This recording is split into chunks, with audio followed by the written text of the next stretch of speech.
Hey, so welcome to my channel. This is going to be my recap of Marry My Husband, Season 1, Episode 6.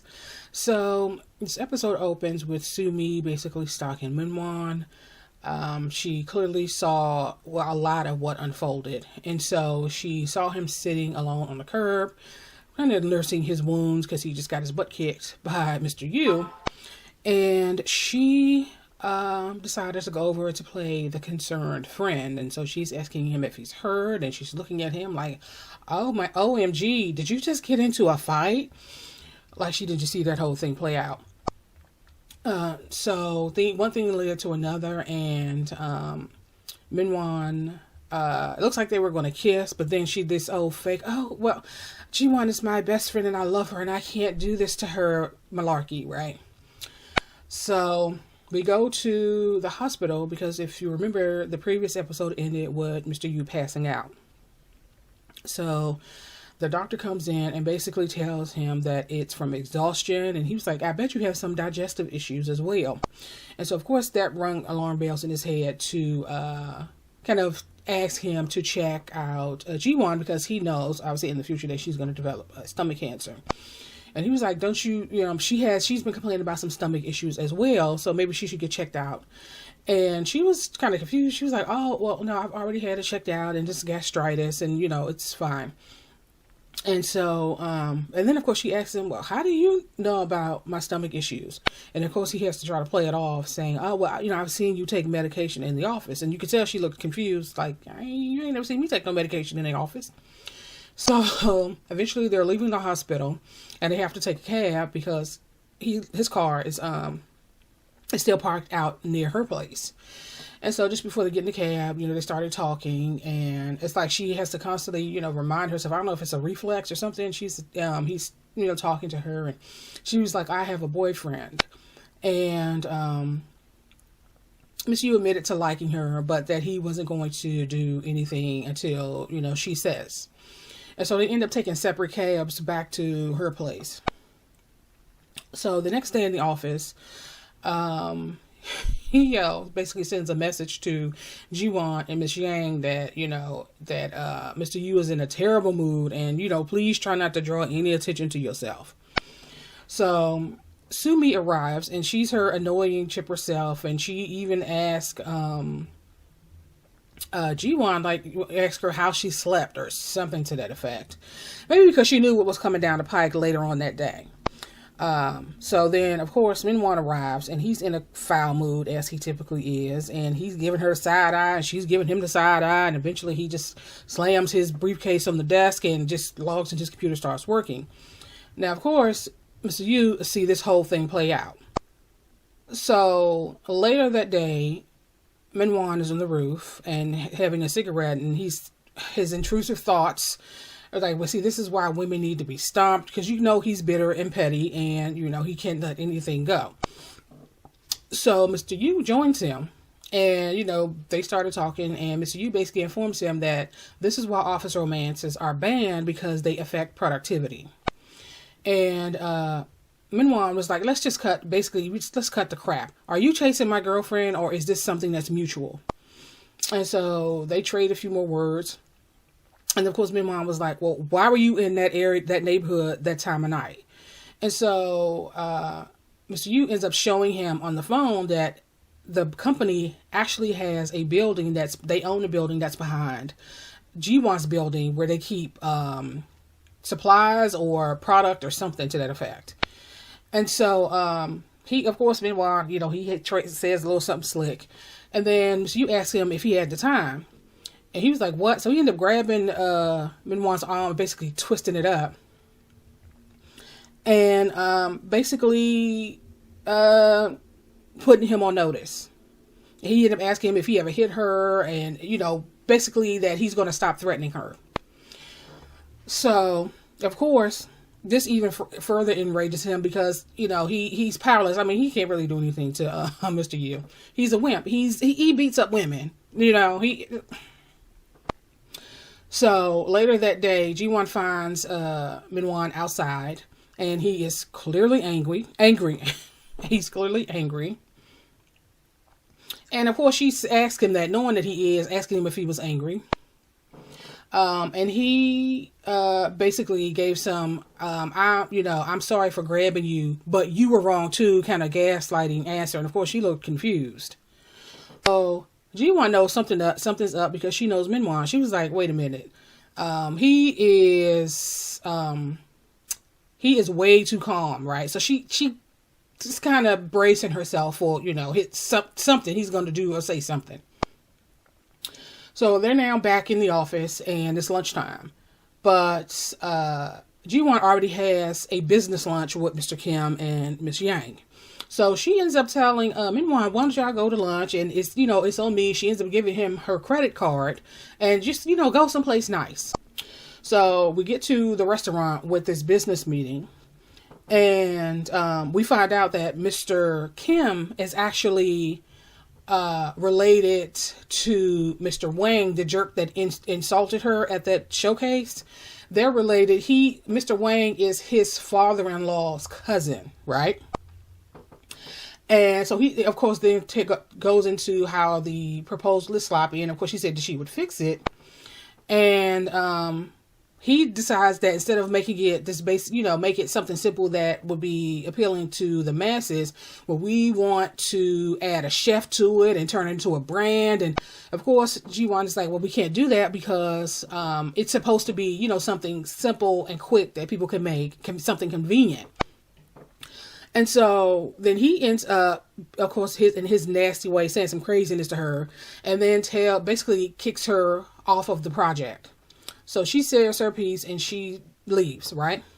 So Mr. Kim and Miss Yang are still sitting there. And Miss Yang basically says that, was telling him that, we really can't change the packaging, and basically saying that, Ji-won was right. And so he basically goes into, Mr. Yang is going to be the creative director, and there are too many names on the project. And so somebody had to go. And so, of course, Miss Yang was like, well, wait a minute, you did that on purpose? And he was like, pretty much, yeah. That he never had any intentions of changing anything. He just wanted to aggravate her to the point where he felt justified in kicking her off the project. So, Ji-won is back at the office, and she gets a notification, a credit card notification, that they just spent like 34,000 won. They spent some crazy amount on her credit card, and her eyes are bugged out. And she realized that, I really need to stop letting people take advantage of me, and I need to learn to fight back.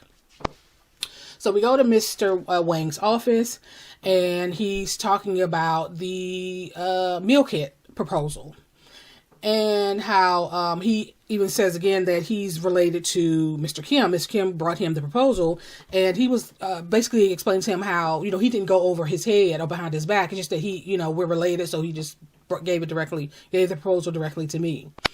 And so, of course, Mr. Yu was sitting there looking at that proposal, and he had the flashback of Ji-won telling him that she was working on a meal kit proposal. So he's kind of confused that her name is not on the proposal. So Mr. Yang is saying how the development team looked over it, and it's a great plan. And, I think it's going to be a good idea. And so Mr. Yu said that he would look into it, and he left the office. And so Mr. Wang was like, why is he always so stiff? I mean, just because his name is Yu doesn't mean he's related to the chairman. And so it dawned on me that no one in this company, not only do they not know that Mr. Yu and Hui-yeon are brother and sister, they don't even know that they're the grandchildren of the owner of the company.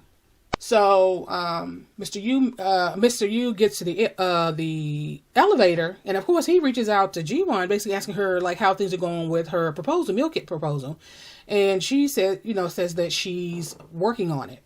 And so she was almost tempted to say something to him, but then she realized that she has to figure this out on her own. And so he eventually asked her out. And what he eventually take her was to the dojo where he spars with his homeboy.